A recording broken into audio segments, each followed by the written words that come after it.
23 décembre 1940.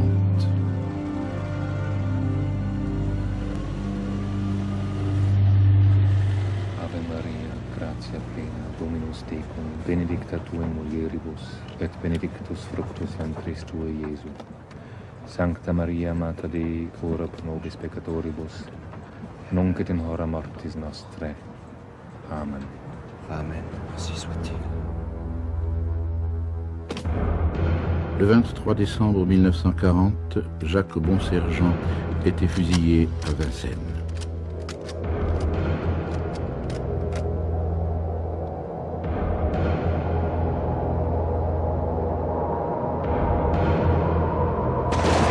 C'était la première exécution à laquelle assistait l'abbé allemand Franz Stock. Entendez péché. Que votre volonté soit faite.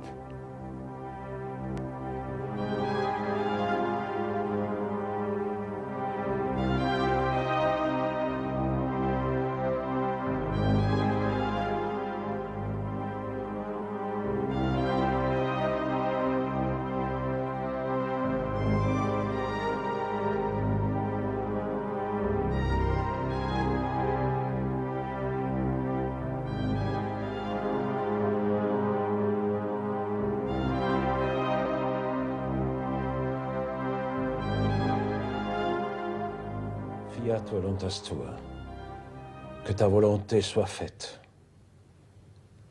Pour le prêtre, c'est facile à dire.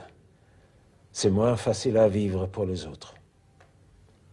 Toute une vie, toute la vie de notre abbé Stock mène à cet accomplissement. Et que dis-je, une vie? Des centaines qu'il a accompagnés jusqu'à leur terme, jusqu'à l'acceptation finale. L'acceptation, on est tout sûr. Oui, pour beaucoup. Ce fut le cas du premier des fusillés, Jacques Bonsergent. Rappelez-vous, cette rue sombre à Paris, un soir de novembre 1940. Bousculade d'un officier allemand, dans laquelle il se trouve impliqué avec un couple de ses amis jeunes mariés. Pour donner à ceux-ci le temps de fuir, Bonsergent va se laisser arrêter.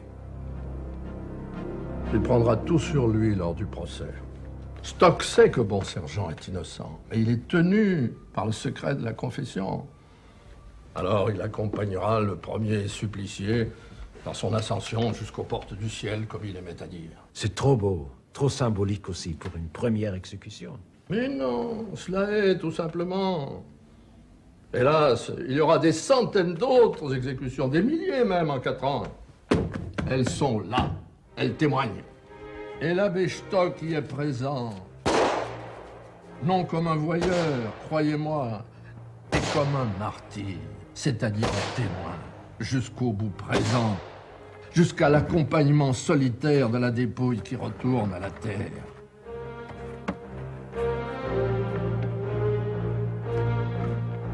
Et vous verrez, de toutes ces exécutions, rares sont celles qui ne témoignent de la victoire finale de l'amour sur la haine. Et du bien sur le mal, évidemment.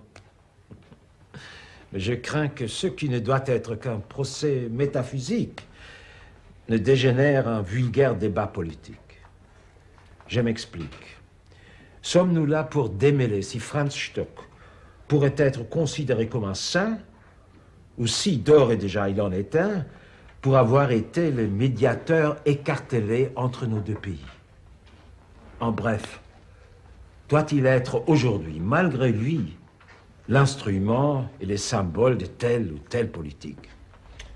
Le diable, dont vous êtes l'avocat talentueux, ne vous pousse-t-il pas à trancher avec trop d'assurance dans un domaine où nous ne devons nous aventurer qu'avec prudence, celui des rapports de l'histoire et de la providence?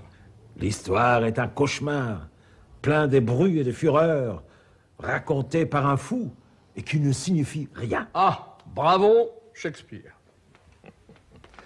Mais tout au long des dédales de ce très sombre labyrinthe, la Providence, justement, ne cesse de poser des jalons pour nous aider, de planter des repères pour ne pas trop nous perdre. D'ailleurs, piquet, jalon, n'est-ce pas le sens de Stock en allemand? Oui, Stock, c'est le bâton. C'est le piolet pour l'ascension vers les cimes. C'est la houlette du berger qui protège le troupeau contre les loups. C'est la canne, le bourdon du pèlerin dans sa longue marche vers l'horizon, vers l'au-delà. Pèlerin, il l'a été, de Dieu et de la paix. N'a-t-il pas été le premier Allemand compagnon de Saint François, ce groupement de jeunes catholiques de tout pays, qui pensait ouvrir les sentiers de la paix dans l'Europe inquiète de l'entre-deux-guerres? Mais ces jeunes-là n'étaient pas seuls à marcher et chanter à cette époque sur les routes d'Allemagne.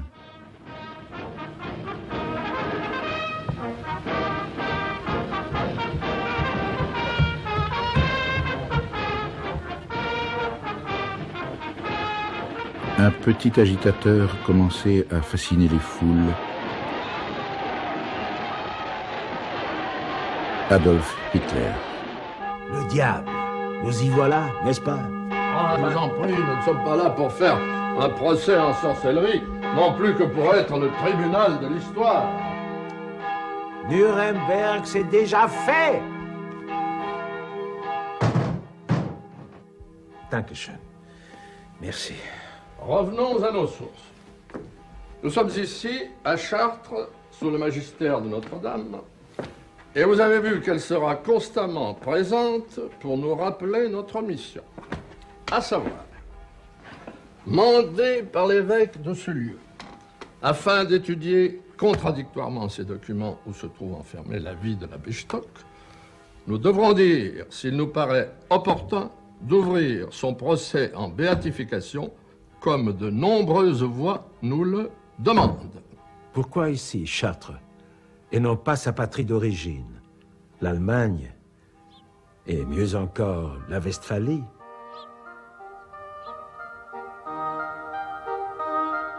Neheim, où il vint au monde le 21 septembre 1904.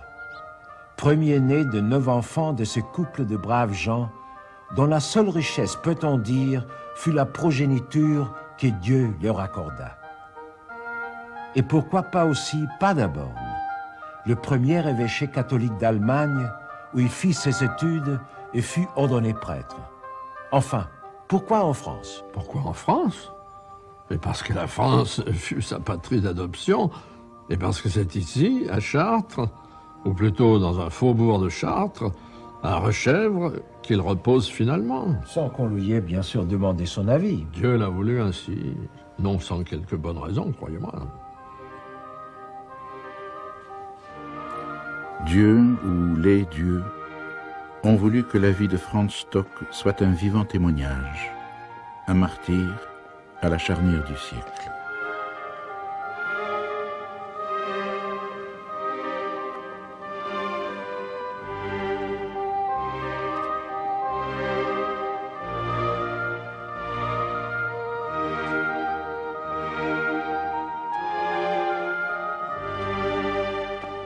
Sous la pierre sacrée de l'autel, il y a les noms des donateurs, les 949 élèves du séminaire des Barbelés. J'admire toujours ces mariages du séminaire et des Barbelés. Notre ami aimait à répéter cette phrase du Christ. J'étais en prison et vous m'avez visité. Et c'est ici, à Chartres, que comme prisonnier volontaire, il a accompli, pendant la deuxième partie de sa vie, la phase finale de son apostolat. Et c'est là qu'il est toujours prisonnier? Car il est mort dans le statut des prisonniers, et il fut enterré comme un prisonnier. Erreur, il avait été libéré. Et c'est juste que son corps repose ici, et que ses disciples y viennent en pèlerinage. Mêlé à beaucoup d'autres pèlerins quand même. Beaucoup d'autres, et depuis beaucoup plus longtemps. Bien sûr.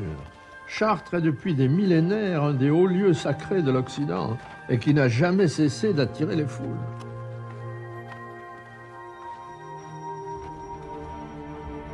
Mais Chartres est encore l'un des points clés de cette histoire, toute proche, et qui n'a pas fini de nous poursuivre.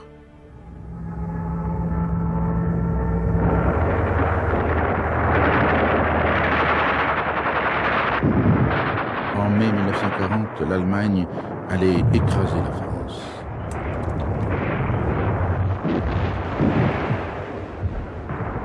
Il n'a fallu que 3 semaines pour que les divisions blindées du Troisième Reich aient raison de la résistance désespérée des Français.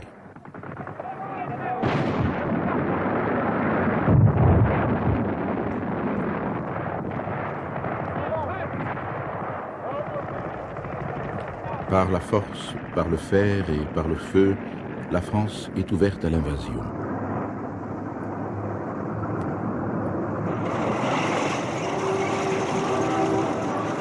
Le vainqueur ne se privera pas de savourer sa victoire. La première division SS défile sur les Champs-Élysées pour monter à l'Arc de Triomphe.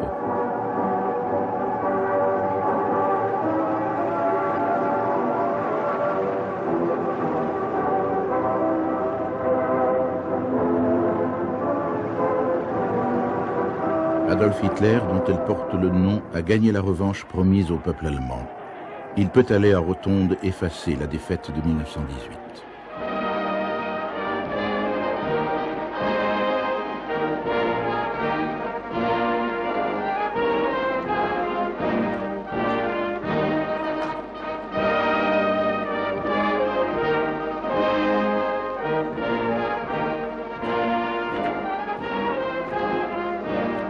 C'est à la France de subir à son tour l'humiliation. Nombreux sont les Français qui n'acceptent pas la défaite. Ici, à Chartres, le 17 juin 1940, en pleine débâcle, le préfet d'Eure-et-Loir est resté pour protéger les populations. Mais il refuse de contresigner les proclamations du vainqueur. Jean Moulin, car il s'agit de lui qui s'est tranché la gorge pour échapper au déshonneur, va survivre. Un cache-col masquera la cicatrice de la blessure. Mais qu'adviendra-t-il de la blessure morale? Il n'échappera pas au suicide plus tard. En parlez bien à votre aise. N'oubliez pas pour qui je parle. Alors votre maître s'inclinera-t-il devant cet autre héros qui symbolise aussi la toute première résistance?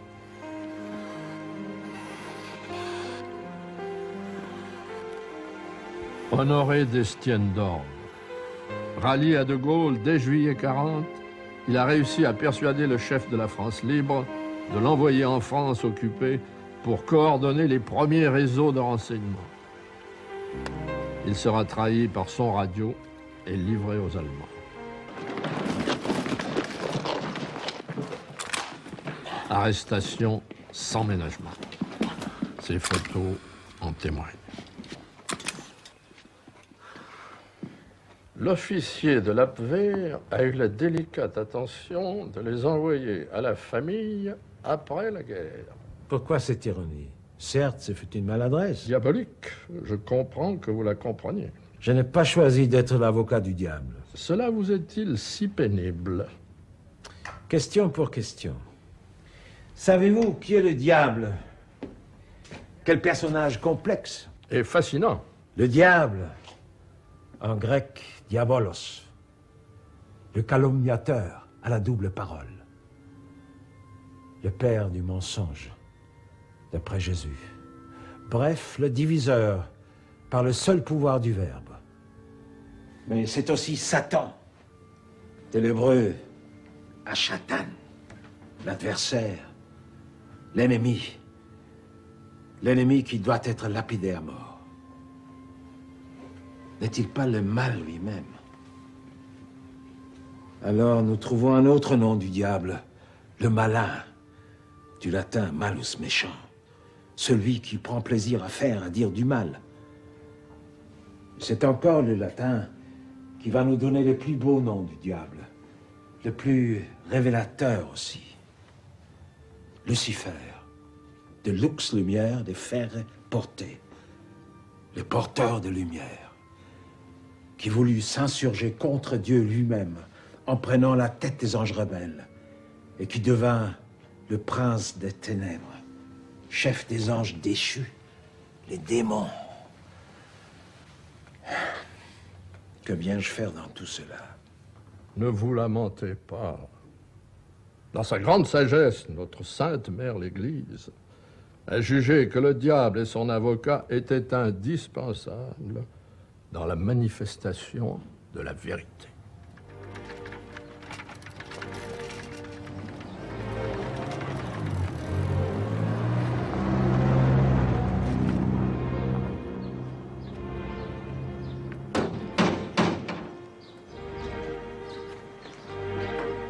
L'abbé Stock portait la soutane.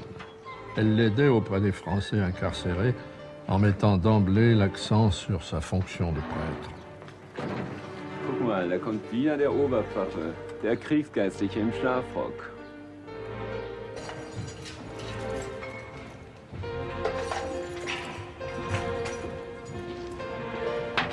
S'il pouvait porter la soutane à la française, c'est qu'il n'était pas exactement aumônier militaire. Il était curé, desservant de la paroisse allemande de Paris, placé sous le vocable de Saint Boniface, ces moines irlandais qui évangélisa la Germanie. Bonjour Jean-Pierre. Soyez le bienvenu, mon père. Grâce à vous, je fais des progrès. Je me suis surpris aujourd'hui, Saint Boniface a prié pour votre pays.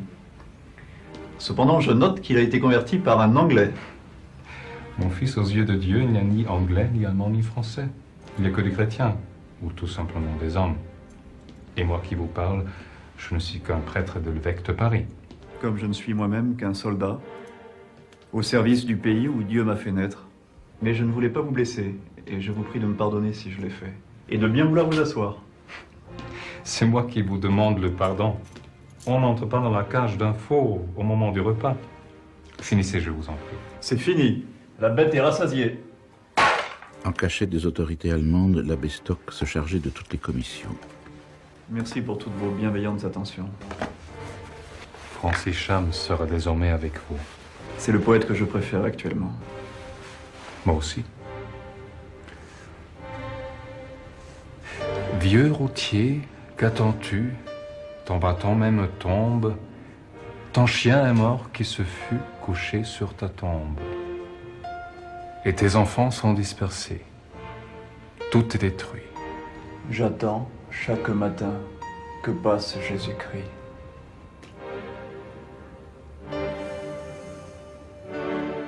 Peut-on s'interroger sur la complicité de ce prêtre allemand avec les ennemis de sa patrie? Il n'y aura jamais complicité, mais seulement, et bien au-delà, compassion. Ou plutôt, pour employer un mot que les chrétiens eux-mêmes ne comprennent plus, charité, c'est-à-dire amour, amour du prochain. Pour la parcelle de Dieu qui est en lui, me direz-vous. Voilà. Mais n'est-ce pas plutôt et tout simplement de l'estime? Prendre la mesure de l'homme, toute la mesure de l'homme, comme le fit la cour martiale à la fin du procès du réseau d'Estienne d'Orve. Le tribunal se trouvait en face d'une tâche lourde. Il fallait juger des hommes et des femmes qui s'étaient manifestés comme des personnes de mérite et d'une grande fermeté de caractère, et qui n'ont agi que par amour de leur patrie. Mais de même que ceux-là ont cru être obligés à remplir leur devoir envers leur patrie. Nous, les juges, étions tenus à remplir notre devoir envers notre patrie, selon les lois de la guerre, dures et inexorables. Celui qui le viole doit se rendre compte qu'il encourt les punitions les plus sévères que la législation comporte.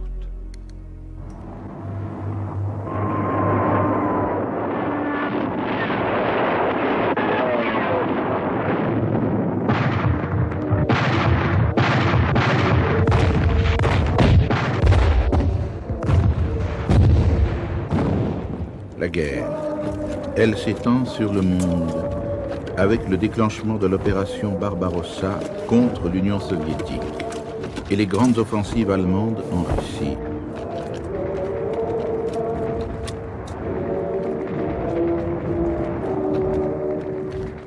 Le moment a été mal choisi pour attirer l'attention du Führer sur d'Estienne d'Orve et son réseau d'espionnage, ainsi que l'appel à la cour martiale qui a condamné à mort, selon les codes militaires, 9 des principaux inculpés. Les juges tentent à présent d'obtenir leur grâce en joignant directement Hitler à son quartier général en Russie.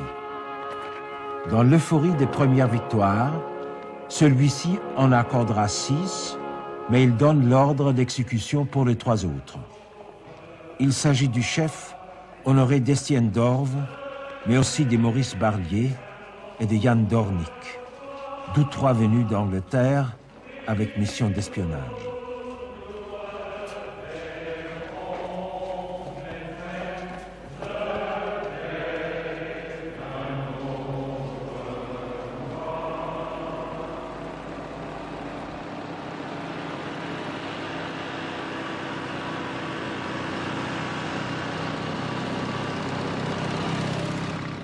Ego te absolvo ab omnibus censuris et peccatis. In nomine Patris et Filii et Spiritus Sancti. Amen.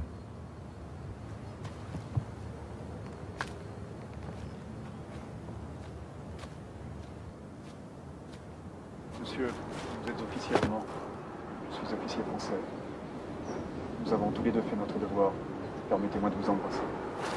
Nous avons tous les deux fait notre devoir. Feuer, bereit! Vive la France! Feuer!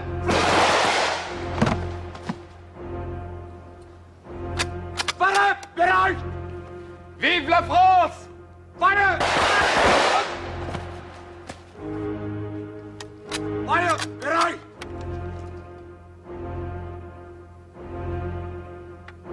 Feuer! Frei! Gewehr, ab! Jan Dornick avait écrit dans ses dernières notes « La guerre est dure et inexorable, mais il faut subir son destin. »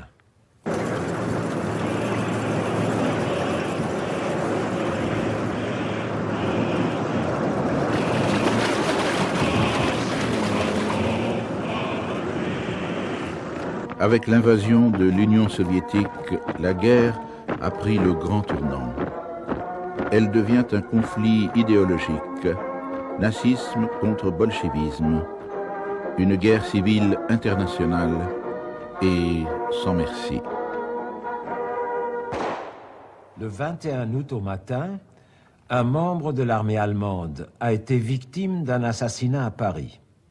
En conséquence, j'ordonne, premièrement, à partir du 23 août, tous les Français mis en état d'arrestation par les autorités allemandes en France ou qui sont arrêtés par celles-ci sont considérés comme otages.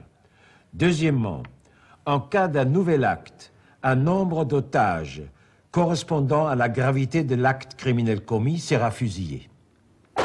Prétendant garder sur toute la France ses pouvoirs de justice et de police, le gouvernement de Vichy va faire ce qu'il appelle la part du feu. La part du diable. Si vous voulez. Alors, il va proposer de considérer les otages comme des complices. Et il constitue des tribunaux pour juger les affaires dites de terrorisme. Ainsi, pour calmer l'impatience des Allemands, il va faire fusiller 3 communistes. Ce n'est pas assez. Hitler proteste. Un soldat allemand vaut beaucoup plus que 3 communistes. Et d'ailleurs, les attentats se multiplient en cet automne 1941.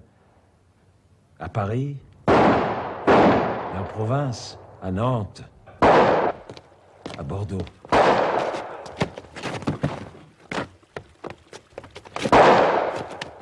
Preuve est faite de l'incapacité des autorités civiles françaises à retrouver et châtier les coupables.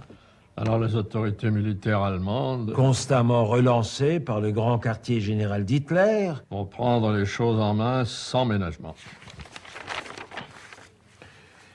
Pour un soldat allemand tué, 50 otages seront fusillés le jour même et 50 autres 3 jours plus tard si le coupable n'a pas été retrouvé. C'est engrenage infernal. Infernal, si vous voulez. Je dirais plutôt diabolique, à cause de l'efficacité et de l'ambiguïté du système.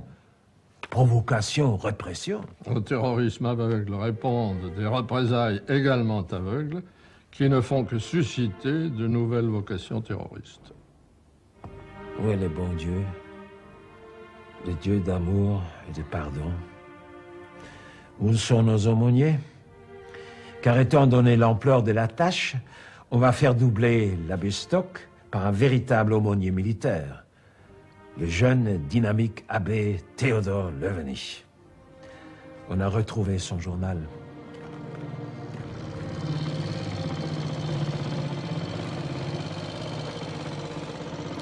Le jeune abbé Loewenich arborait l'uniforme et le grade d'aumônier militaire. Mais au fond, il partageait les mêmes sentiments que l'abbé Stock. C'est ce que montre aujourd'hui son journal. 14 décembre 1941, un dimanche. Dans l'après-midi, nous allons, Stock et moi, à la prison du Cherche-Midi. Demain, 100 otages doivent être exécutés.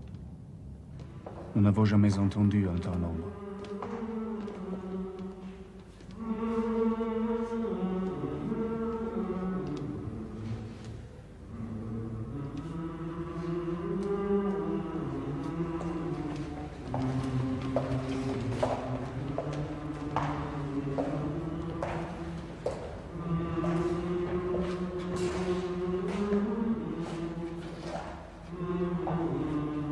Le mot convenu au téléphone pour les exécutions était habituellement « fête sportive ». Par exemple, demain matin à 4 heures, fête sportive.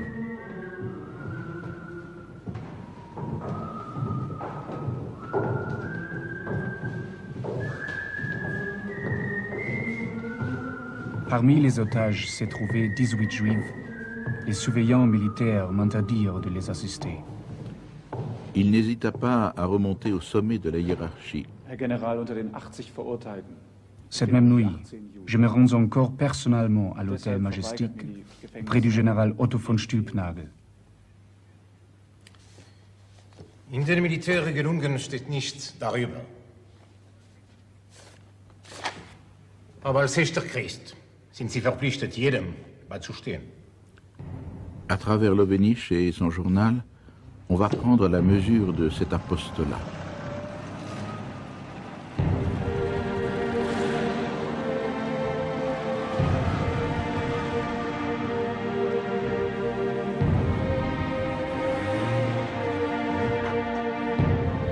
On emmenait les condamnés dans des camions, les mains liées derrière le dos, surveillés par des soldats armés de grenades et d'armes automatiques.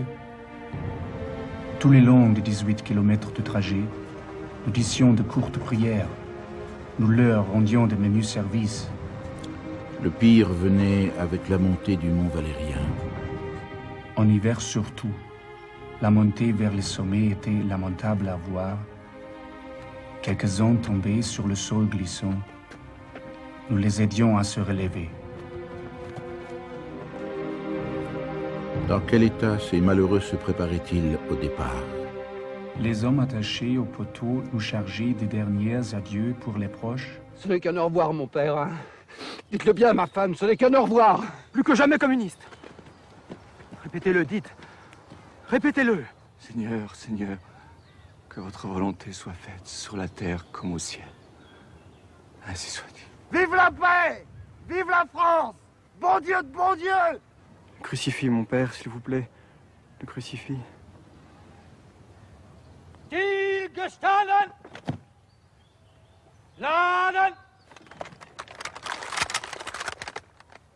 Feuer bereit!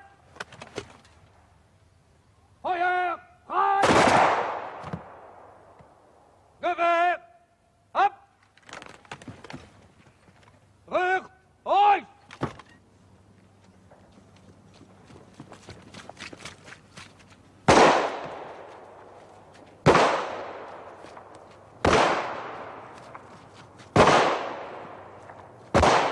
Après les exécutions, nous devions assister à l'enterrement dans les cimetières disséminés autour de Paris.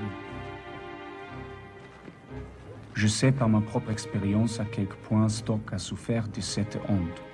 C'est pour vider cette honte, et en même temps sans doute en garder mémoire, que l'abbé Stock s'est décidé à tenir un journal, qu'il a voulu garder secret. Le voici. Ce cahier d'écolier. Tant de larmes et tant de sang. Rappelez-moi comment on l'a trouvé. Oh, par hasard, caché au fond d'une valise contenant des ornements liturgiques dans sa chambre de la rue Lomont, après sa mort.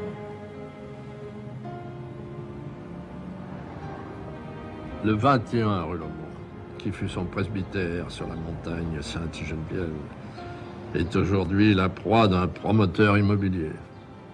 Bientôt, les pierres ne crieront plus.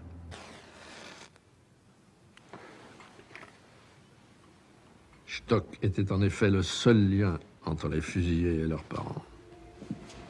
Responsabilité accablante, qui mettait ses nerfs et sa mémoire chaque jour à rude épreuve. C'est pour cela qu'il a pris le risque d'écrire, et s'en est même fait un devoir chaque nuit. C'était très imprudent. L'époque n'était pas en confidence, et les cachettes n'avaient pas de secret pour une police d'État vigilante. Aussi s'abstenait-il de parler des vivants. Son journal est celui des morts, le carnet de route de ceux qui l'ont accompagné. Vous n'ignorez pas que l'abbé Stock avait demandé que son journal soit détruit après sa mort. Il ne voulait pas qu'on en fasse état. Cela prouve sa discrétion, sa pudeur, et aussi sa haute conception de l'homme et de l'honneur. Et sans pudeur ni discrétion, nous allons nous en emparer. Ce journal sera la pièce maîtresse du procès, n'est-ce pas? Ces secrets seront déballés sur la place publique, comme vous dites. Mais ces secrets sont tout à la gloire de l'homme, face à l'inconnu de la mort. Tout à la gloire de Dieu à travers les mystères de la grâce. Son jardin secret est comme un cloître. Il n'est ouvert que sur le ciel. Ce jardin secret n'est qu'un jardin de supplice, dont nous sommes les gardiens et les bourreaux. Nous, les Allemands. On comprend que Franz Stock ait voulu le garder secret. Avec l'assentiment de leur supérieur, certains soldats visèrent la tête au lieu du cœur. L'effet fut horrible. Finalement, nous avons nous-mêmes attaché les condamnés et fixé des disques de papier blanc sur la poitrine.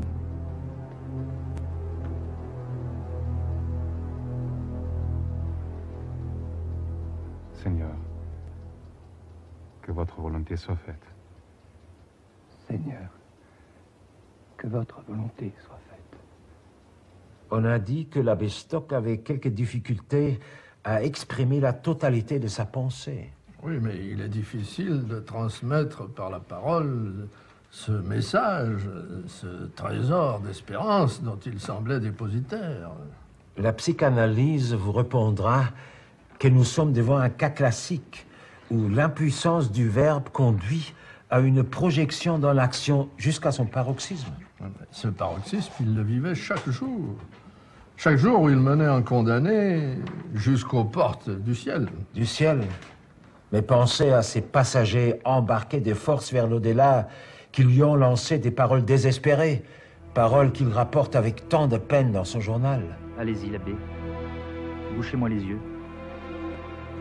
Dans votre ciel, je ne vois rien. On ne peut voir qu'avec les yeux de l'amour. C'est pourquoi il ne voulait pas que les condamnés meurent dans la haine. Il devait être bien accueilli parfois. Mieux que vous ne croyez. Il est rare qu'il n'ait pas été compris, même s'il n'avait pas su convaincre. Gabriel Péry, par exemple, le leader communiste qui était de ces 80 otages fusillés au Mont Valérien le 15 décembre 1941, Gabriel Péry chargea l'abbé Stock de faire parvenir son alliance à sa femme. Mais son âme, quelle prière peut l'accompagner vers ce ciel qu'il voyait vide? C'est à cette époque, sans doute, que l'abbé Stock a commencé d'écrire son journal. Bouleversé par ce qu'il découvre, par la grandeur et l'horreur de la mission que la Providence lui assigne. Croyez-moi, il faut en revenir au journal. Il laisse apercevoir les âmes. Une dernière fois, vous allez contre la volonté de son auteur.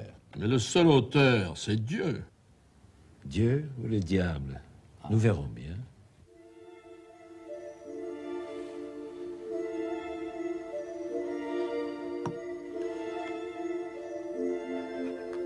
Vendredi 6 février 1942. 2 exécutions. Le matin à Fresnes, je reçois par télégramme l'annonce que mon jeune frère Heinz est porté disparu.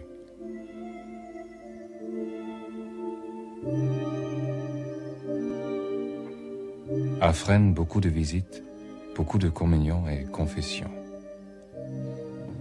Puis visite à la Pitié. Dans cet hôpital se trouve un condamné qui a cherché à fuir du Cherche-Midi. Son fils était arrivé à lui faire parvenir une lime. Il avait scié les barreaux, mais fait une chute et s'était cassé une jambe. C'est dans le plâtre qu'on le transporta au Mont-Valérien. Il ne pouvait se tenir debout. Il s'était confessé et avait communié.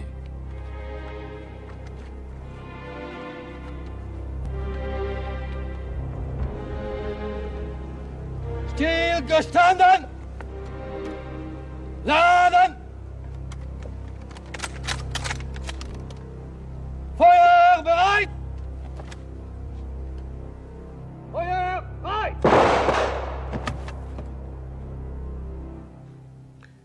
Comment vous sentez-vous? Un peu honteux d'être là, le cul dans mon fauteuil. Continuez. Samedi 21 février 1942. 14 exécutions. Bien avant l'aube, on vient me chercher pour me conduire au Cherche-Midi.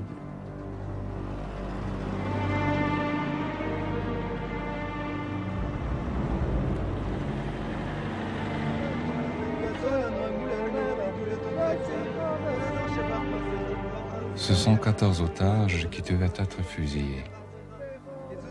13 juifs polonais allemands du camp de Trancy, un Français de la Santé, communiste, baptisé, ayant fait sa communion mais refusant de revenir à la foi de son enfance. J'ai passé tout mon temps avec eux dans la salle d'arrêt, à les aider à écrire leurs lettres. J'ai distribué des cigarettes, etc.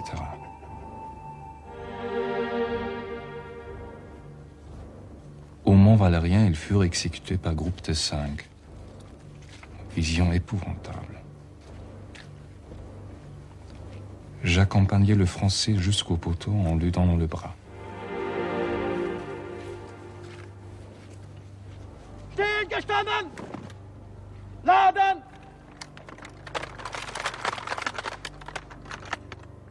Vive l'armée rouge! Vive le Parti communiste! Sa femme, sous un faux nom, se produit comme chanteuse dans un cabaret de nuit, fréquenté par des officiers allemands. Personne ne sait qu'elle est mariée. Quelques-uns des Juifs étaient pieux. Ils moururent en récitant des psaumes. Stillgestanden! Laden!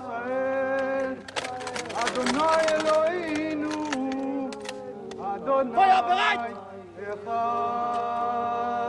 Feuer frei! Gewehr ab!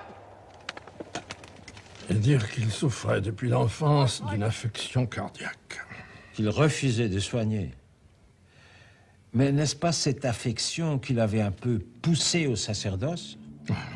Alors, rassurez-vous, il n'est pas entré dans les ordres comme en sanatorium pour pallier quelques déficiences de santé. Non, c'était un solide fils de la Westphalie. Né au début du siècle dans une campagne romantique toute parsemée de villages et d'églises, c'est de là qu'il tire son équilibre, sa belle santé morale. Sauf qu'il meurt à 44 ans, anéanti comme un vieil homme à bout de course.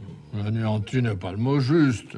Et ce que vous appelez bout de course n'est peut-être simplement que le couronnement de sa vocation. Sa vocation? Voyons cela. Est né d'une famille de 9 enfants, où l'on ne nageait pas dans l'opulence, il fallait bien sacrifier à Dieu l'un ou l'autre de ses rejetons, n'est-ce pas? Oui, raisonnement diabolique, mais faux. Car les longues études pour devenir prêtre coûtaient certainement plus que l'apprentissage à la ferme ou en usine. Non, sa vocation, elle est née de la guerre. 1914-1918, la grande hécatombe de l'Europe. La France et l'Allemagne vont y perdre les meilleurs de leurs fils. Plus d'1 million de morts de part et d'autre. Comment s'en relèveront-elles jamais, vainqueurs ou vaincus?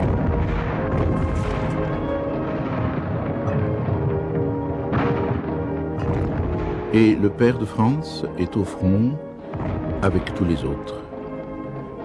À l'angoisse quotidienne va s'ajouter la famine qui menace les arrières. Rude leçon sur la dureté des guerres, sur la justice des défaites. Et l'égoïsme de Nanty.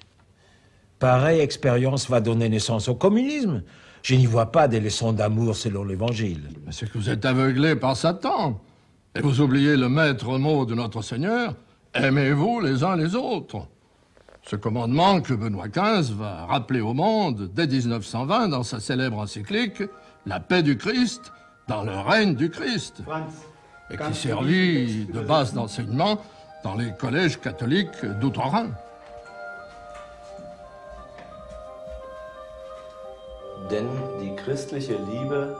Non contente de ne point détester les ennemis et de les aimer comme des frères, la charité chrétienne demande qu'à l'exemple du Christ, nous leur fassions du bien.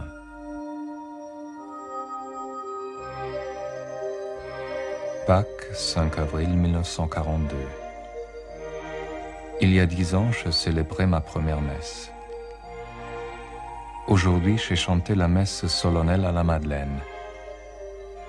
Le soir, on m'annonça de Saint-Cloud que demain auraient lieu des exécutions. Il y a 10 ans, je célébrais ma première messe. En même temps que je donnais à Heinz la première communion.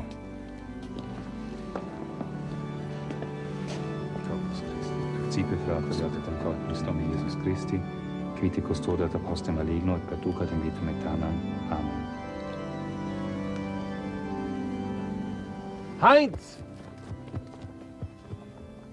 Heinz! Heinz!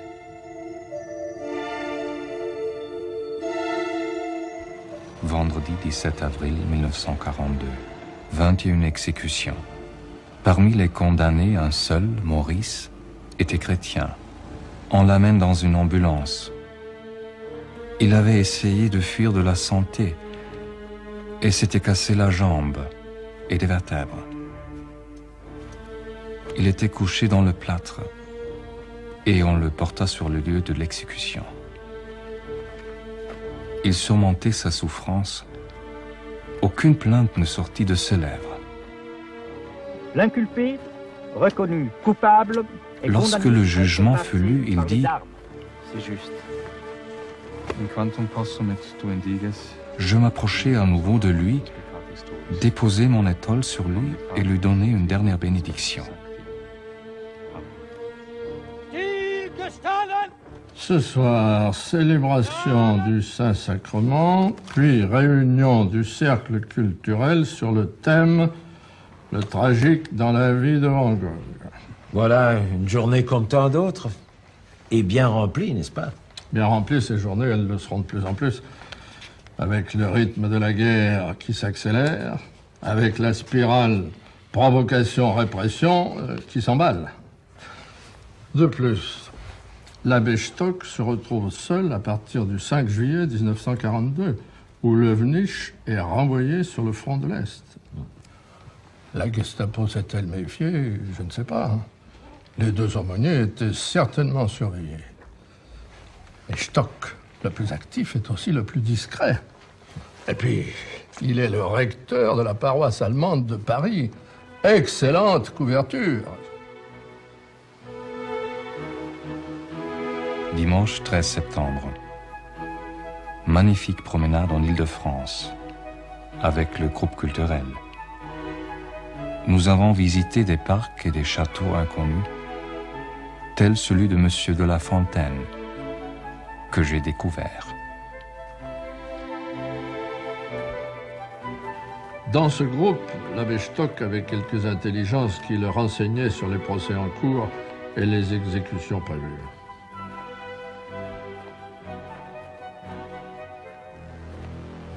Mardi 15 septembre, visite à Fresnes. Beaucoup de communions. Joie immense. J'ai pu procurer à un détenu aveugle un livre en braille. Ils veulent faire le jour. Ils disent la lumière plus proche que les ténèbres. Une Bible. Merci, mon père. Samedi 19 septembre, 8h30, exécution de GL, luxembourgeois, Heinrich H. allemand de Dortmund et Étienne C. de Seine-et-Oise, qui refuse d'être attaché. C'était un communiste convaincu, mystique, tellement sincère dans sa foi marxiste.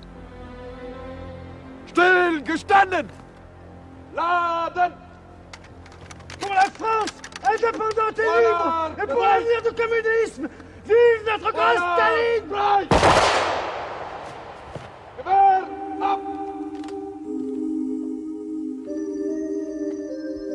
Samedi 26 septembre 1942.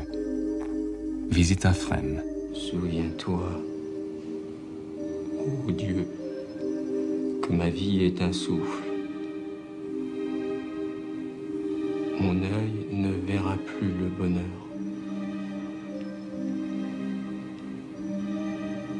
Ils m'ont retiré votre Bible.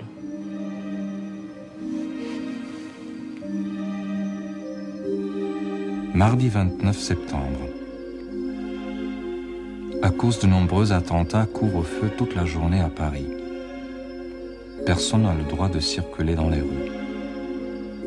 C'est pourquoi j'ai enfin un après-midi à moi.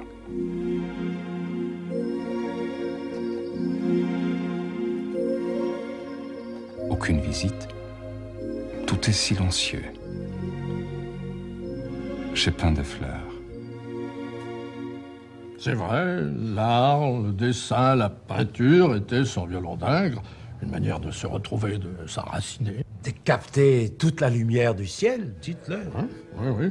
De faire un retour aux sources, des chapelles de son enfance, sur les collines dominant Neheim, les randonnées de l'adolescence. Vous me dites enracinement, je vous réponds évasion.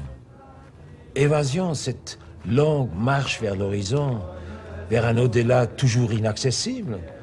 Évasion encore. Savez-vous où il s'est mis à peindre? Où il a découvert la couleur? En Bretagne, dans ce pays blanc et noir. C'est diable vrai, appelé en 1934 à 30 ans, à diriger la paroisse allemande de Paris, Stock ira passer ses vacances en Bretagne et se trouvera conquis par cette province.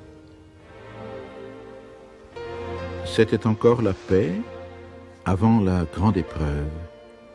Et l'abbé Stock n'était alors qu'un artiste amateur qui se complaît dans les marines.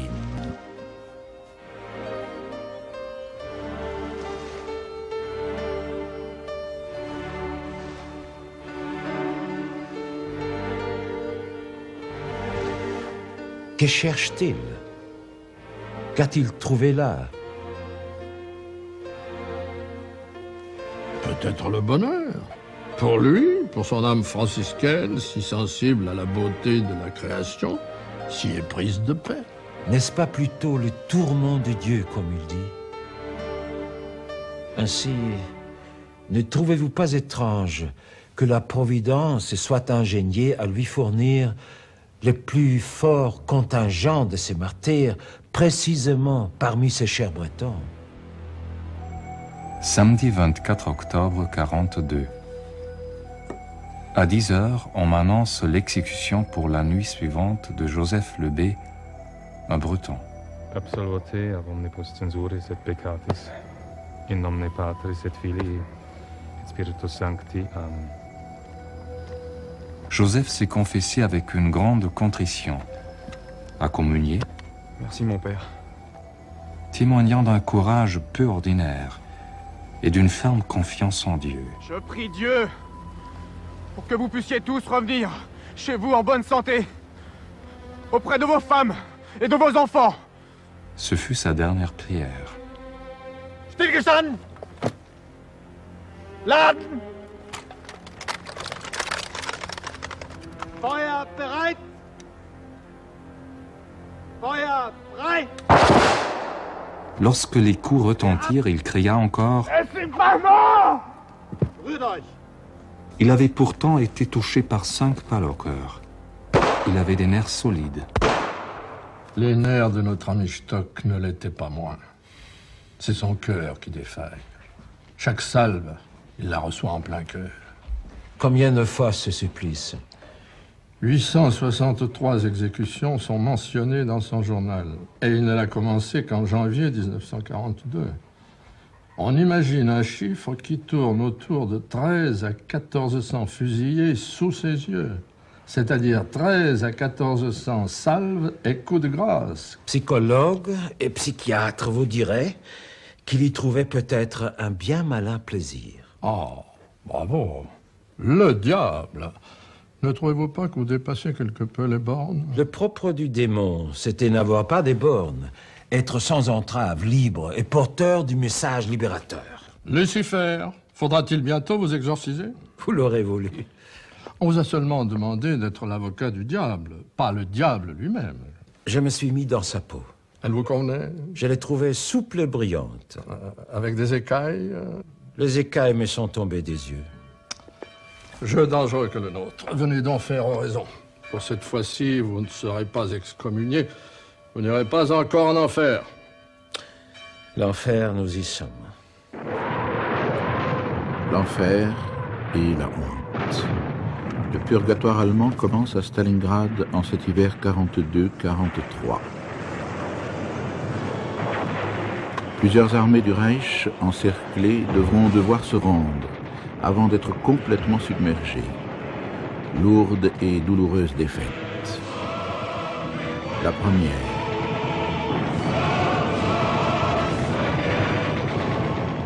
Il y eut à cette époque à Paris une réunion d'une trentaine d'aumôniers militaires, la plupart arrivant du front russe. Chacun apportait sa somme de souffrance et d'horreur. Sommes-nous sûrs qu'elle ne dépassait pas pour beaucoup d'entre eux ce que notre abbé Stock endurait chaque jour? Nous n'en sommes pas à soupeser le poids des croix. D'autres le feront, qui trouveront à notre abbé Stock un petit air de dilettante, avec son béret, sa soutane, si loin du front. Il savait ne devoir rendre de compte qu'à Dieu, en conscience. Péché d'orgueil, sinon trahison des siens. Et pas du tout. Toute l'aide qu'il apportait aux prisonniers, c'est en tant que prêtre, et en prenant bien garde de ne pas trahir les devoirs essentiels du chrétien envers sa patrie. Et du même cœur, il bénissait les terroristes et leurs victimes. À l'image du Christ, le prêtre est un être crucifié. Or, Stock était prêtre, totalement prêtre. Peut-être était-il insensible? Mais non, il s'est confié un jour à l'aumônier militaire, Laurent Sieg, son ami.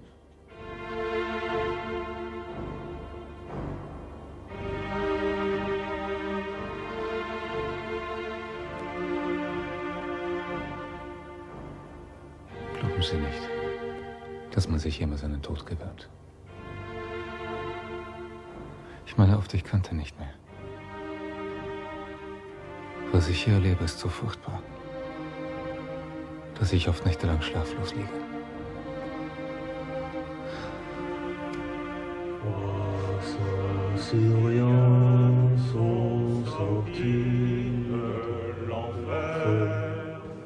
Domine non sum dignus, ut intres tectum meum et sonibatur in anima mea.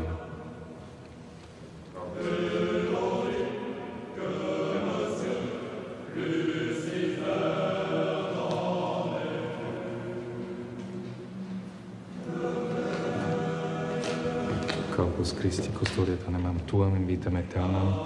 Amen. Corpus Christi custodiet animam tuam in vitam aeternam. Amen. Corpus Christi custodiet animam tuam in vitam aeternam. Amen. Corpus Christi custodiet animam tuam in vitam aeternam. Amen.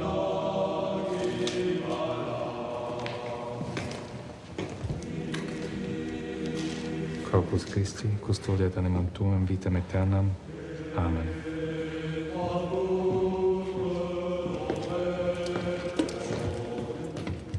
Ce sont 300 Syriens qui sont Pékin de bahut.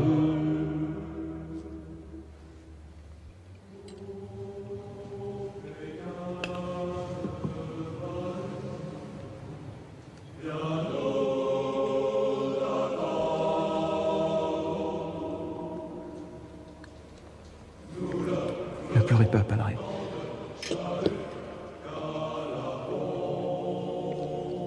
Ne pleurez pas.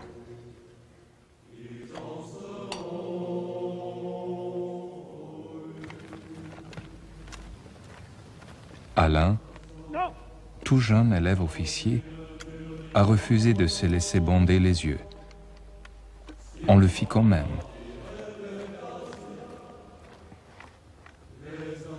Vous êtes un chic type.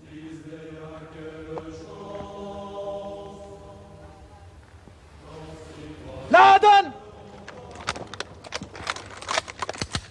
Feuer bereit! C'est en souriant qu'il a regardé la mort dans les yeux. Feuer, feuer!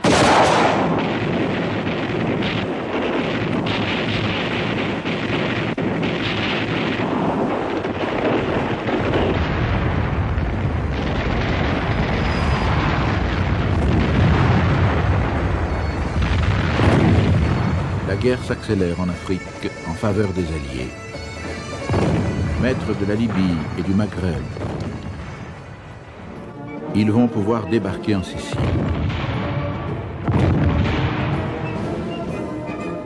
Et prendre pied dans la péninsule italienne.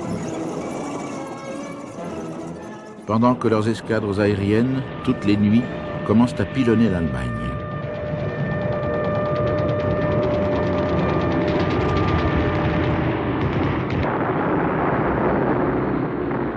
En France, sont parachutés des agents britanniques pour aider au nécessaire sabotage. 13 juillet 1943. Visite au Cherche-Midi. Après-midi, exécution d'un commandant anglais espion. Il témoigna d'une extrême maîtrise de lui-même. Après sa condamnation à mort, notifiée dans sa cellule, il demanda le coiffeur, fit une toilette complète, se fit propre jusqu'aux ongles des pieds, légua ses vêtements à ses camarades. L'on ne peut pas avoir peur de quelque chose de plus grand que soi-même, me dit-il en parlant de la mort. Laden! Feuer bereit! Feuer frei! Gewehr ab! Rührt euch! Dans la poche gauche de sa veste, sur son cœur, il gardait précieusement un Nouveau Testament avec lequel il voulut mourir, avec lequel il fut enterré.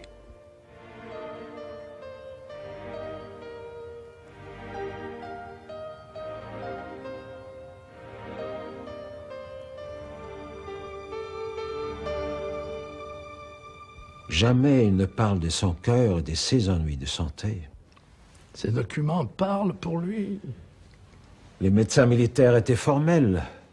Il lui fallait du repos. Oui, mais prendre du repos, pour lui, il n'en était pas question. Il aurait l'éternité pour cela, disait-il.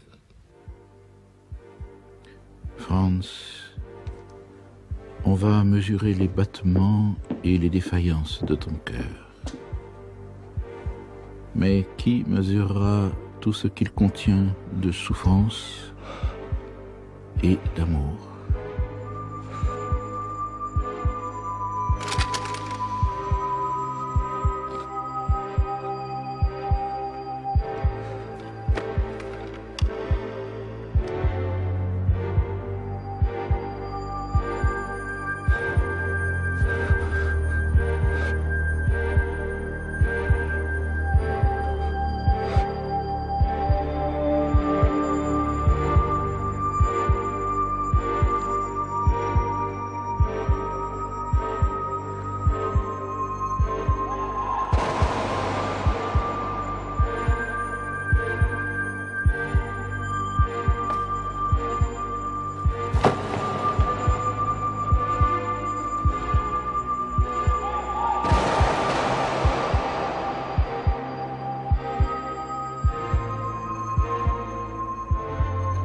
il finira par épouser toute la souffrance des hommes et tout l'amour du monde.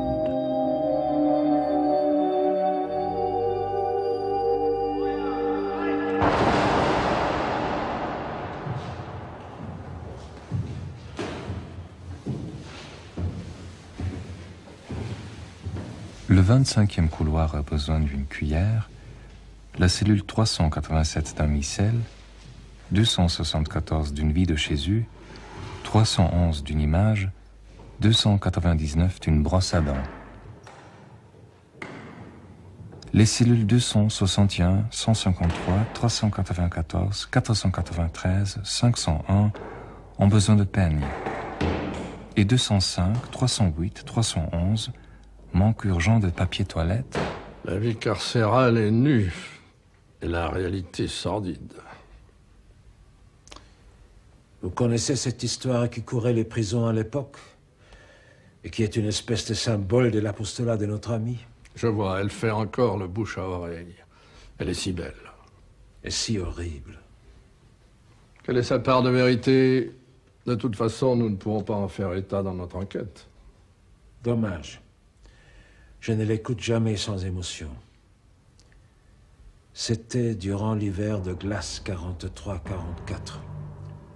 Une longue file de suppliciés montés au Golgotha. Je veux dire homo valérien, houspillés par les soldats.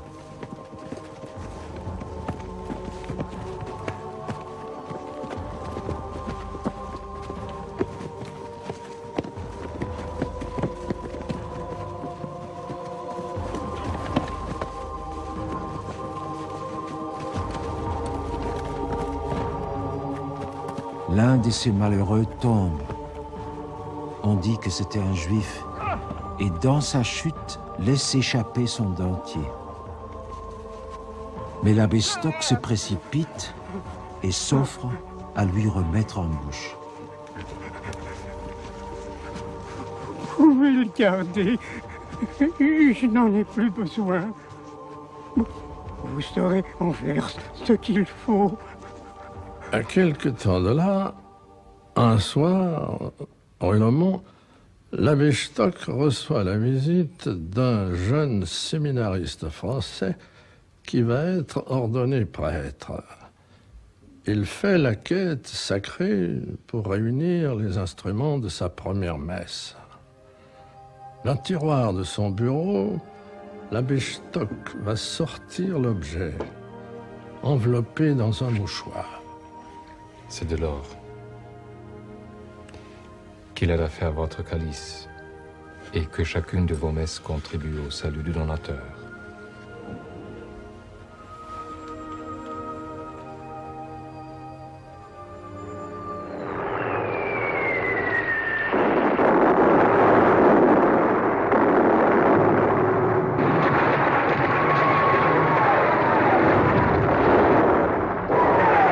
« 6 juin 1944. C'est le jour J tant attendu. L'assaut contre la forteresse Europe. Le débarquement de Normandie précédé par des nuées de parachutistes.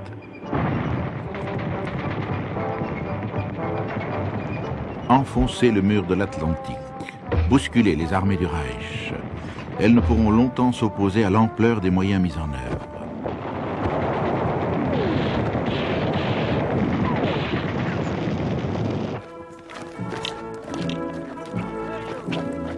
Les redditions se font d'autant plus nombreuses qu'on vient d'apprendre la mort du commandant en chef, le maréchal Rommel, mitraillé sur le front et gratifié de funérailles nationales, alors qu'en fait, on l'a poussé au suicide pour sa participation au complot anti-hitlérien. Il y avait donc une résistance allemande. Que faisait l'abbé Stock? Oh, j'entends bien ce qu'on peut dire. 50 ans après, bien calé dans son fauteuil. Votre abbé Stock, il a tout vu, il n'a rien dit, il n'a pas protesté, il n'a rien empêché, ni les massacres, ni la déportation. Et l'on ne manquera pas de se servir de son journal. Voyez ce qu'il écrit le dernier jour. Calmement. Non, pas calmement. Regardez son écriture. Comme elle est hésitante, tremblée. L'usure du cœur, de l'angoisse. 9 août 1944. 2 exécutions encore ce matin. Une femme. Feuer frei! Feuer bereit! Le deuxième condamné est un garçon de 18 ans. Le bruit court que ce seraient les derniers fusillés.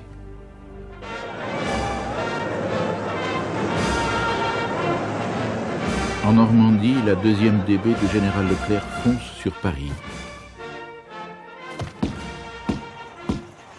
Paris soulevé contre l'armée d'occupation, dont le chef se refuse à obéir aux ordres du Führer, livré aux flammes la capitale de la France. La rue appartient aux francs-tireurs de la résistance qui font la chasse aux Allemands, aux collaborateurs, aux derniers convois d'évacuation. Que devient l'abbé Stock? Ses paroissiens nomades et la Wehrmacht s'en vont et ses clients des prisons ont été déportés vers l'Allemagne. Que devient l'abbé Stock? Eh bien, comme toujours, notre ami a choisi d'aller vers les plus démunis, vers le plus difficile, le plus dangereux. 150 grands blessés intransportables ont été regroupés à la Salpêtrière et abandonnés aux bons soins de médecins militaires et de 2 infirmières, tous allemands. Un 4e volontaire va se joindre à eux, l'aumônier Stock.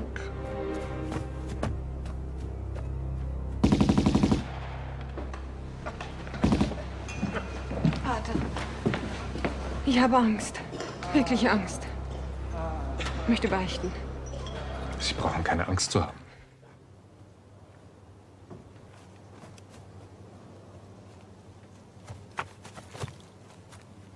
Wir stehen doch unter dem Schutz des Roten Kreuzes. Ja, ja, aber die sind von der Resistance. Und die haben vor nichts und niemandem Respekt. Na kommen Sie. Fassen Sie sich. Bitte, ich möchte beichten. Halt, messieurs! Je vous demande le respect pour ces grands malades. La Croix-Rouge... La Croix-Rouge n'autorise pas les Boches à nous tirer dessus. Vous êtes Allemands, c'est la guerre. Je prends des otages. Vous n'avez pas le droit. Je m'en priverai. Oh, monsieur l'abbé, mon aumônier, ne restez pas là. Ne soyez pas avec les Boches. N'y soyez plus jamais. Mais je suis un Boche. Un sale Boche, mon petit Marcel. Il faudra bien t'y faire. Et toi, le bon français, c'est à ton tour de m'aider. Comme je t'ai moi-même aidé quand tu étais au moins des Boches. Dites ce que vous voulez, tout ce que je pourrais faire, je le ferai. Je veux un sauf-conduit général pour l'hôpital. Ainsi qu'une garde pour nous protéger de tout retour offensif des preneurs d'otages. Je n'ai pas autorité pour cela. Je dois en référer. À quelle autorité autre que ta conscience? Ai-je demandé l'autorisation pour te sécurer à Fresnes ou au Cherche-Midi? Rappelez les hommes. Rassemblement dans la cour. Inspection des armes. Je veux savoir quel est le con qui a tiré tout à l'heure. Venez, mon père. Venez au bureau d'admission, vous signez les papiers. Rassurez vos ouailles. Seien Sie beruhigt. Das Krankenhaus wird unter dem Schutz des französischen Widerstandes stehen. Gott sei Dank. Leclerc est entré dans Paris, mais ses colonnes sont bloquées dans les rues par la foule. Tout un peuple enfin libéré et débordant de joie.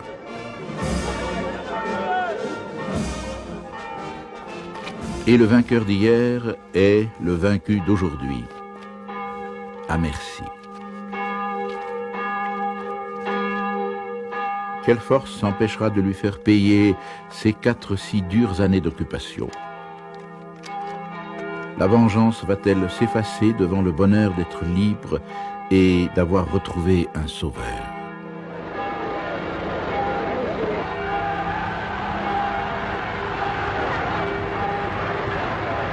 À la Salpêtrière, les médecins et aumôniers français ont pris la relève auprès des grands blessés allemands. L'abbé Stock était libre, avec un sauf-conduit de la résistance et tout un réseau de reconnaissance et d'amitié. Franz n'en usera pas. Il se retrouve allemand. au moment où l'on va faire payer aux Allemands les crimes de leurs dirigeants. Sans doute a-t-il été se livrer, prisonnier, volontaire et anonyme, non pas aux Français qu'il aime trop, mais aux vainqueurs, à l'armée américaine. Il n'existe qu'un seul document pour toute cette période où l'on perd sa trace. Cette carte de prisonnier, datée du 3 octobre 1944, et qui ne parviendra à Neheim, en Westphalie, que 10 mois plus tard. Elle est signée du pseudonyme Joseph Lanche. Mes très chers, vous avez certainement attendu longtemps des nouvelles. Voici la première, partie d'un camp américain en Normandie. J'ai mon travail parmi les prisonniers et me réjouis de pouvoir exercer mon activité pastorale. Combien de temps je resterai, je n'en sais rien. Je pense souvent à vous dans ma prière. Du bist nicht allein. Wir sind nicht allein. Erinnere dich. Christus wird immer irgendwo Gefangener auf dieser Welt sein. Prisonnier volontaire, l'abbé Stock est au cœur de ce nouveau monde concentrationnaire. Certains comptent par centaines de milliers les victimes parmi les troupes ennemies désarmées, comme les appelaient les Américains, qui avaient même réussi à les dépouiller du statut protecteur de prisonniers de guerre. Là-dessus, j'admire votre discrétion. Vous voyez Lucifer dénonçant le crime et l'injustice. Le diable porte pierre. Je vous en prie. Je ne suis pas le diable, je ne suis pas Lucifer, même si je suis allemand. Et je vous retiens de dire, pour une fois, que vous êtes l'innocente victime. Je ne vous aurais jamais dit ça. De grâce, laissez-moi parler. Non, seul le silence est grand. C'est ce qu'a compris l'abbé Stock.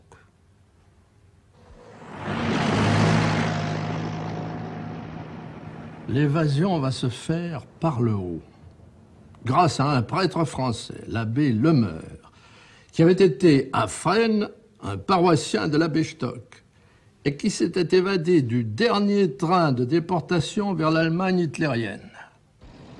L'abbé Lemeur a combattu les Allemands vainqueurs quand ils occupaient la France. À présent qu'ils sont vaincus et prisonniers, ils mettent en pratique la parole du Christ « Aimez vos ennemis ».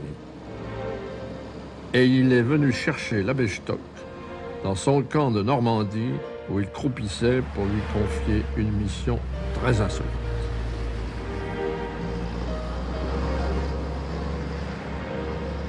Créer un séminaire de théologie parmi les prisonniers.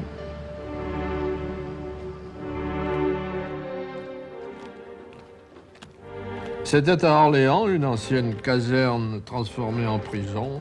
Elle abritait ce que les autres prisonniers appelaient alors par dérision le bataillon de Jésus.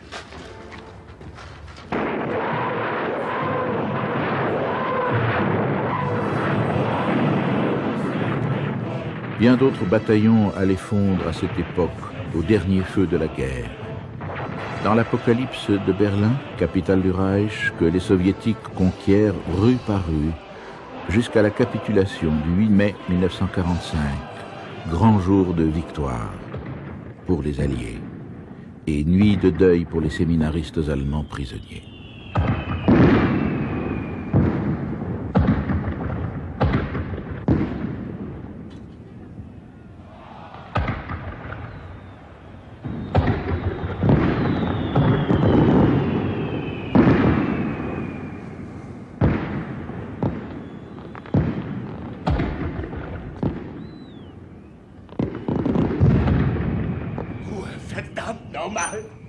Seid endlich ruhig!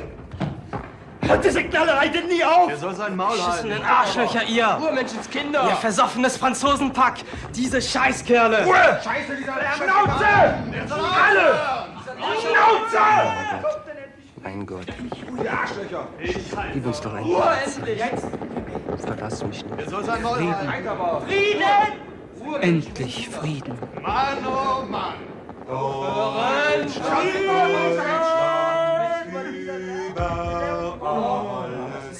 Über alles in der Welt.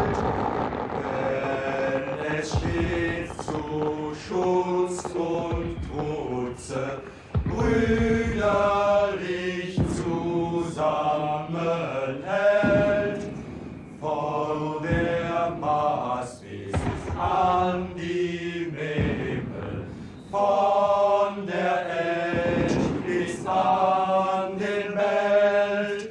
Deutschland, Deutschland, über alles in der Welt. Deutschland, Deutschland, über alles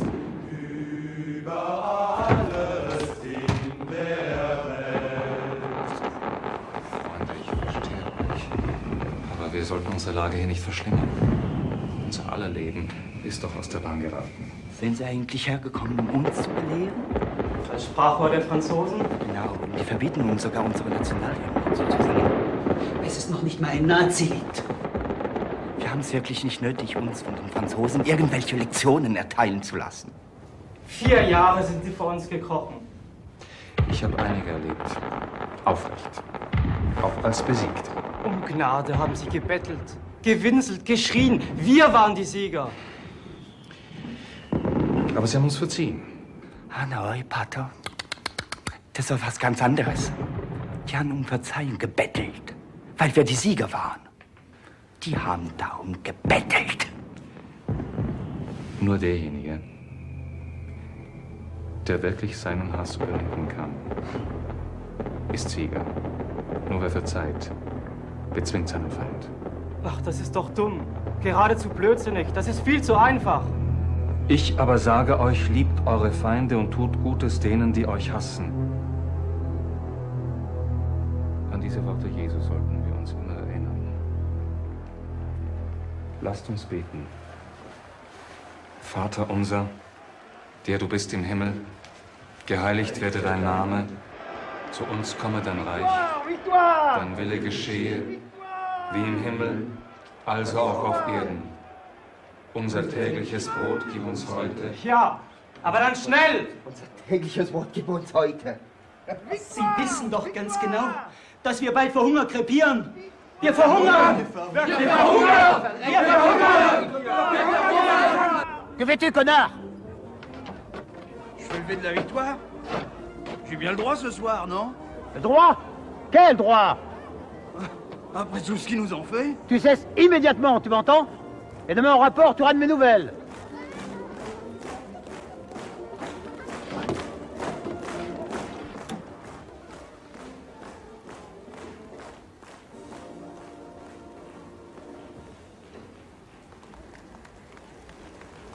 Und vergib uns unsere Schuld, wie auch wir vergeben unseren Schuldigern.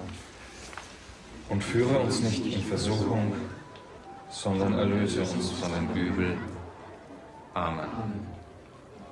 Im Namen des Vaters, des Sohnes und des Heiligen Geistes.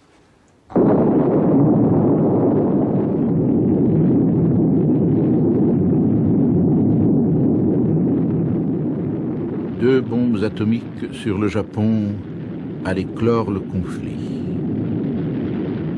La bombe sur Hiroshima, c'était pour écourter la guerre, pour épargner des vies humaines. Pour épargner des soldats, doit-on sacrifier des civils? Lourde responsabilité. Au moins ne retombe-t-elle pas sur l'ensemble du peuple américain? Il n'en est pas de même avec cet autre crime, cette autre horreur, l'Holocauste. La découverte des camps d'extermination en Allemagne et dans les pays occupés a provoqué l'horreur, bouleversé les consciences, déshonoré pour un temps le nom allemand. Que pouvaient dire les Allemands, sinon plaider l'ignorance et tenter de mettre en parallèle d'autres massacres, et même Hiroshima? C'est pas tout à fait la même chose. Même l'avocat du diable ne peut pas ne pas le sentir, comme l'a ressenti notre ami Stock. Culpa gravissima. Péché impardonnable. Pauvre Allemagne.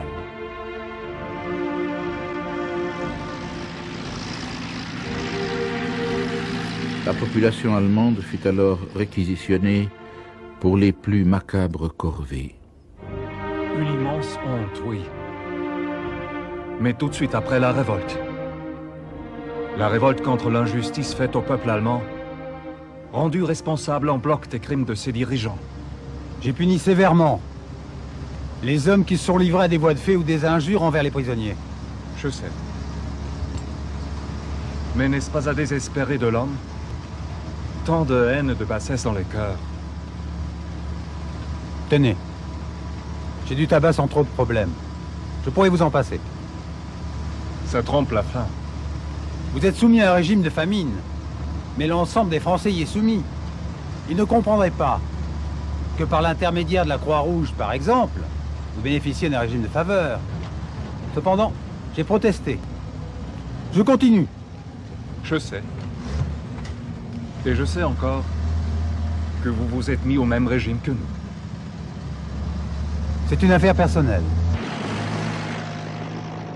Le séminaire des Barbelés allait être transféré d'Orléans à Chartres, à l'intérieur du camp de prisonniers 501, sous l'autorité administrative du commandant Gourru. J'ai décidé de jouer la confiance. Vous ne verrez plus de sentinelles.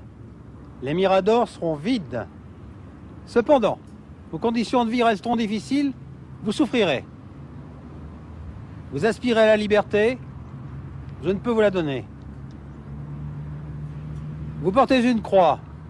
Nous tous portons une croix. Et nous devons nous aider les uns les autres. Je vous confie à la protection maternelle de Notre-Dame qui veille sur nous et nous aidera à mener à bien notre tâche. Votre directeur spirituel va vous traduire ma pensée.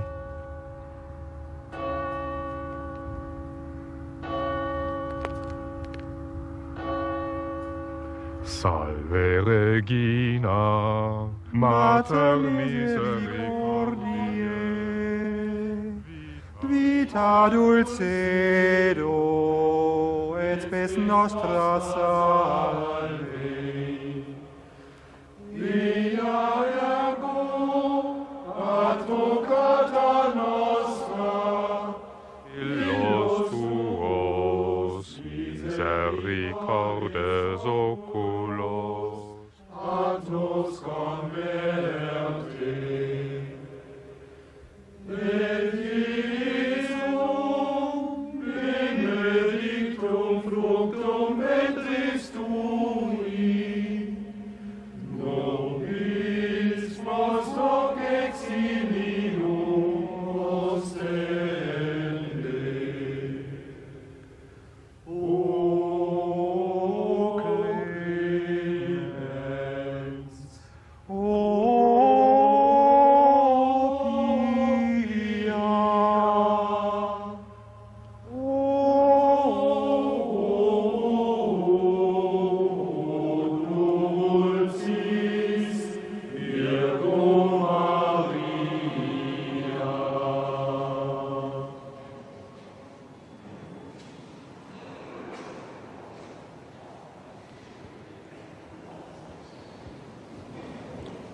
Il fallait rien moins que le miracle de la Vierge, le miracle de l'amour pour réussir un tel pari, le séminaire des Barbelés.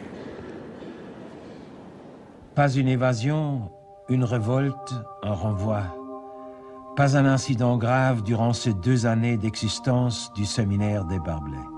De 1945 à 1947, près d'1 millier de prisonniers sont passés par cet étrange séminaire, ce monastère de soldats captifs, que le nonce à Paris, Monseigneur Roncalli, futur Jean XXIII, celui qui sera le pape de la paix, avait pris sous sa protection.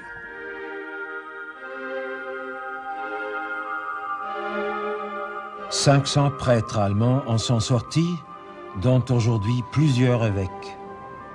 Ils se nomment eux-mêmes les Chartrains, en hommage à la Vierge qui règne ici. Ils gardent le culte de l'abbé Stock, qui les a formés et qui hante encore ces lieux. Vous avez dit culte, c'est vite dit, c'est vite lui brader l'auréole. Saint, ne l'était-il pas déjà pour tous ceux qui l'ont connu?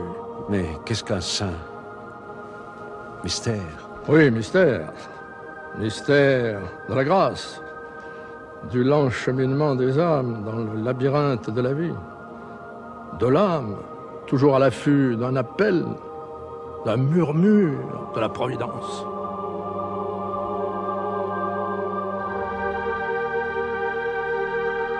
Un nombre de saints, voulu par la Providence, suffira à sauver notre époque.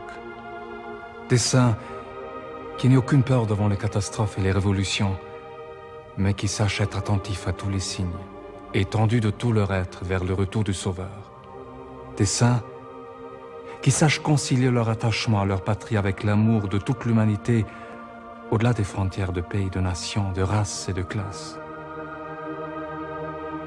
C'est la Providence qui nous lance cet appel à la sainteté, à travers la voie même de l'histoire.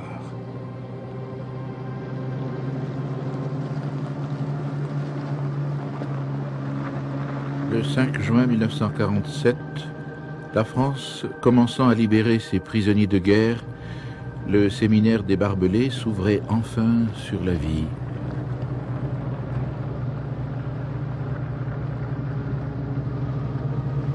Plus de la moitié de ses élèves devinrent des prêtres, attentifs à répandre ce message de paix, de pardon et d'amour qui leur avait été transmis sous l'égide de la Vierge Notre-Dame.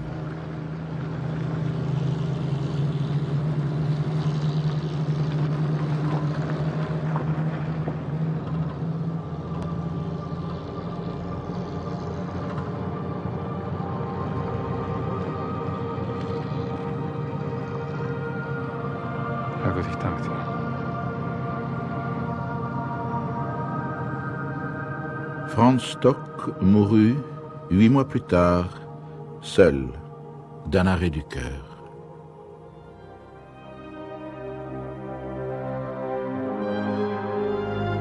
Ce Christ souffrant sera sa dernière peinture.